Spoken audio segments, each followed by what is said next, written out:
Սիրելի հայրենակիցներ, քննարկվում է կոռուպցիայի կանխարգելման հանձնաժողովի անդամի ընտրության հարցը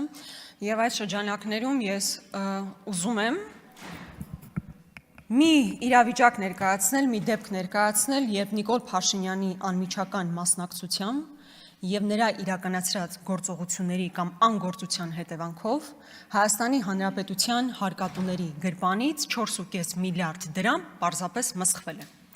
Սրա մասին ես առիթ ունեցել եմ տարբեր դեպքերով նկարագրել, բայց հիմա որոշակի հիմնավորումներ կփորձեմ ներկայացնել։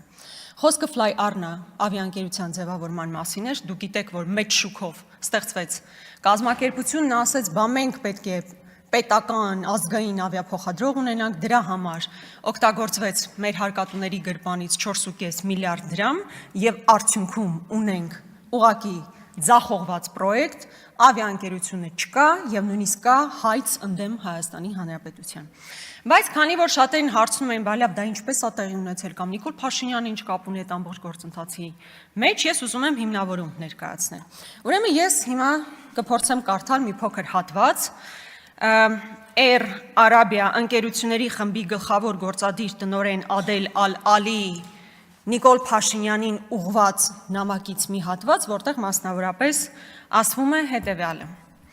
Ես այժմ կցանկանայի անդրադառնալ 2023 թվականի ապրիլ ամսին մեր վերջին հանդիպմանը եւ դրա արդյունքներով 2023 թվականի հունիսի 2-ին ձեզ հասցեագրված նամակին, որոնք երկուսն էլ մեր եւ Հայաստանի Հանրապետության կառավարության միջև տեղի ունեցած երկարատև, սակայն մինչ օրս անարդյունք երկխոսության շարունակություն էին Հայաստանում Fly Arna-ի առջև ծառացած էական մարտահրավերների առնչությամբ։ Կարծում եմ կարևոր է այստեղ ընդգծել, որ վերջիններս վատթարագույն ազդեցություն են ունենում ոչ միայն Fly Arna-ի, այլև Հայաստանում բազավորված ցանկացած այլ ավիաընկերության համար։ Հետևաբար, խնդիրների արմատական կարգավորումը կենսական նշանակություն է ունենալու առհասարակ Հայաստանի ավիացիոն ոլորտի եւ հայկական ավիացիայի համար։ Եվ խնդրահարույց գործոնները մեկ անգամ եւս ամփոփելու նպատակով արձանագրենք, որ դրանք ներառում են նախապես Air Arabia-ի խոստացված, բայց այդպես էլ չիրականացված հետեւյալ պահանջները, այսինքն արձանագրենք, որ Air Arabia-ի հետ համագործակցությանը սկիզբ դնելու համար Նիկոլ Փաշինյանը ասել է, որ ստանձնում եմ հետևյալ պարտավորությունները, խոսք եմ տալիս, որ կանեմ հետևյալ գործողությունները, իսկ այդ գործողությունները հետևյալն էին. ուղևորահարկերի վերացում, Զվարթնոց օդանավակայանի բեռնամշակման, վառելիքի, այլ վճարների ահռելի եւ չարդարացված սակագնի իջեցում, բազմաթիվ նոր հայկական ըստ մեծ ցածրորակ ավիափոխադրողների շարունակական մուտքը շուկա եւ նրանց տրամադրվող աջակցությունը հայաստանյան շուկայում, ինչի արդյունքում առաջատար կարգավորողների կողմից, ինչպիսիք են ԵՄ եւ Արաբական Միացյալ Էմիրությունները, մտահոգություններն էլ ավելի են սրվել։ Այսինքն Նիկոլ Փաշինյանը ստանձնում է պարտավորություն, խոսք է տալիս, որ այս կարգավորումները կանի։ Իմիջիայլոց ուզում եմ հիշեցնել, որ նույն Նիկոլ Փաշինյանի կառավարման օրոք այն ժամանակ կարծեմ Տաթևիկ Ռևազյանն էր կառավարում համապատասխան ոլորտը։ Հայաստանի Հանրապետությունը հայտնվում է Եվրոպական միության ավիացիոն գոտու սև ցուցակում։ Եվ այստեղ գրանցված կազմակերպությունները, ավիափոխադրողները դեպի Եվրոպա մեկնելու ուղղակի հնարավորություն չեն ունենում։ Հիմա Նիկոլ Փաշինյանը Air Arabia-ի տնօրեններին ասում է, ես ձեզ խոսք եմ տալիս, որ կանեմ գործողություններ, որի արդյունքում մենք դուրս կգանք այդ սև ցուցակից, ի վերջո կստեղծենք պայմաններ եւ մեր համագործակցությունը արդյունք կունենա։ Եվ Air Arabia-ն էլ համաձայնում է, համապատասխան ներդրումներ իրականացնում։ Բայց Նիկոլ Փաշինյանը, ինչպես ասում են, գցել է Air Arabia-ին եւ իր խոստումները չի իրականացրել եւ նման նամակագրությունները բազմաթիվ են։ Ես հույս ունեմ, որ քննչական կոմիտեն նաեւ այս նամակագրություններին տեղյակ է եւ հետեւաբար մեղադրյալների ցանկում պետք է լինեն ոչ միայն այն մարդիկ, ովքեր այս պահին նույնիսկ Հայաստանի Հանրապետությունում չեն գտնվում, այլ նաեւ հենց անձնապես Նիկոլ Փաշինյանը, եթե քննչականը պատահաբար այս նամակին չի տիրապետում, ես կարող եմ այն փոխանցել, որպեսզի հետագա քննությունը շատ ավելի էֆեկտիվ տեղի ունենա։ Համենայն դեպս ես ուզում եմ հերթական անգամ արձանագրել, որ Նիկոլ Փաշինյանը երբ ասում է կան ծրագրեր, որոնք ուղղակի խայտարակություն էին, դա խայտարակություն չի, Նիկոլ Փաշինյան։ Դա ձեր անմիջական գործողությունների կամ անգործությունների հետևանքով մեր հերոս հարկատուների վրա արժեցած 4.5 միլիարդ դրամ է։ Սա ուղղակի ուզում եմ ֆիքսել եւ անցնենք առաջ։ Եվ իմիջիայլոց հերթական անգամ հիշեցնեմ, որ այս հիմքերը ընդունելով մեր դեմ հայց է ներկայացված միջազգային դատարանում եւ բավարար հիմքեր են ամենայն հավանականությամբ այդ հայցը կբավարարվի։ Քանի որ ժամանակ ունեմ, ես ուզում եմ նաեւ խոսել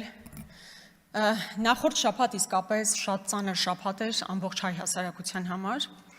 որովհետև ամենօրյա ռեժիմով մենք կարդում եւ լսում ենք ողբերգական իրադարձությունների մասին։ Իրապես տպավորություն էր, որ մենք Սիցիլիայում ենք ապրում, ինչ որ մաֆիոզների մասին է, էկոպարեկներ, ովքեր թմրանյութի տրանզիտ են իրականացնում, ընդդիմադիր համայնքապետ է սպանվում, գնդակահարվում ամենադաժան ձևով, հա, եւ այս ամեն ինչի մասին իհարկե պետք է խոսել, նախ եւ առաջ ուզում եմ ցավակցություններս հենց այս ամբիոնից հնչեցնել Վալոդիա Գրիգորյանի ընտանիքին, Կարեն Աբրամյանի ընտանիքին, Մասիս Ասատրյանի ընտանիքին, Կապանցի Յուրա Մարգարյանի ընտանիքին եւ նրանց հարազատներին, որովհետեւ յուրաքանչյուր այս դեպքը իսկապես ողբերգություն է մեր բոլորիս համար։ Բայց ուզում եմ այստեղ անդրադառնալ հատկապես ընդդիմադիր համայնքապետ, Փարաքարի համայնքապետ Վալոդիա Գրիգորյանի սպանության դեպքին։ Վալոդյան շատ կարգին մարդ էր, նվիրված համայնքապետ, հարգված համայնքապետ, եւ ես կարծում եմ, որ նրա քաղաքական հաղթանակը վերջին ընտրություններում ի վերջո չներվեց նրան։ Եվ գիտեք, քննչական կոմիտեն ի սկզբանե պաշտոնական վարկած է առաջարկում, որ դա անձնական վրեժխնդրության հողի վրա է տեղի ունեցել։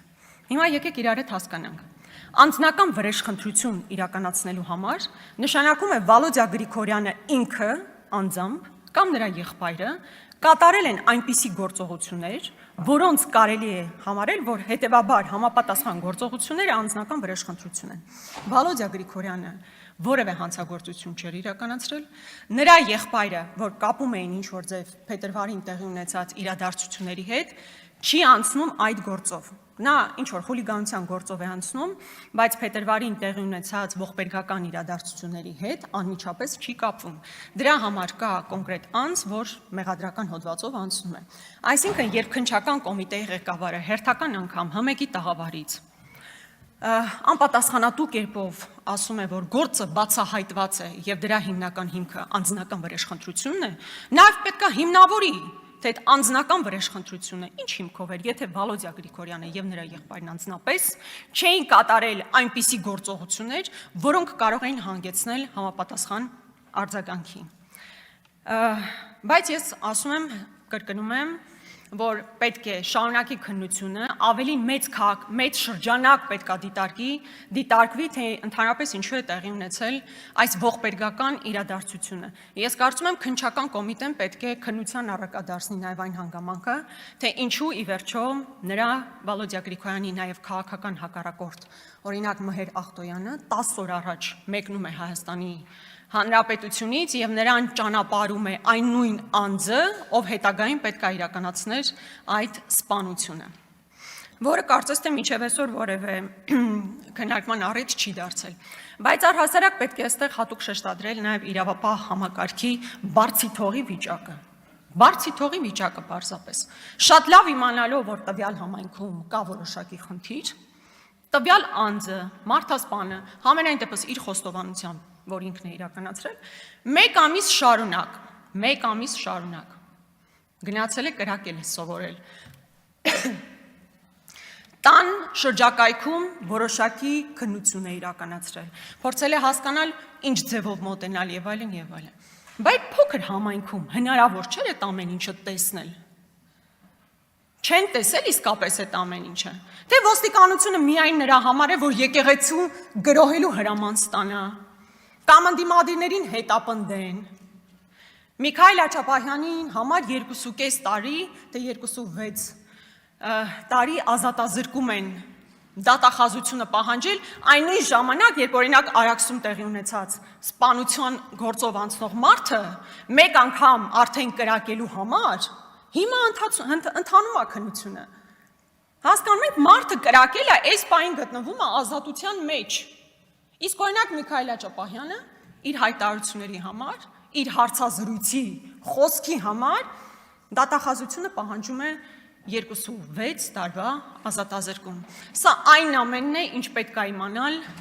այսօրվա իշխանությունների առաջնահերթությունների մասին եւ ընդհանրապես իրավապահ համակարգի գործունեության մասին։ Այսինքն, եթե դու ընդդիմադիր ես, պետք է կամ հետապնդվես քաղաքական առումով, իսկ ոստիկանությունը միայն Նիկոլ Փաշինյանի աթոռը պահելու համար է եւ ոչ թե երկրում կարգ ու կանոն հաստատելու։